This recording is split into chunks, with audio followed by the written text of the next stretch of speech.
पुणेकरांसाठी मोठी आणि दिलासादायक बातमी समोर आली आहे। MH12ZZ ही शेवटची वाहन नोंदणी मालिका संपत असताना पुण्याचा MH12 हा ओळखीचा RTO कोड कायम राहण्याची शक्यता निर्माण झाली आहे।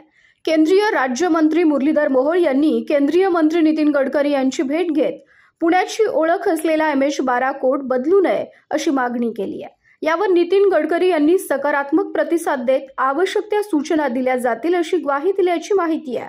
यामुळे देशात पहिल्यांदाच MH12-1A अशा स्वरूपाची नवी वाहन नोंदणी सिरीज सुरू होण्याची शक्यता व्यक्त केली जाते।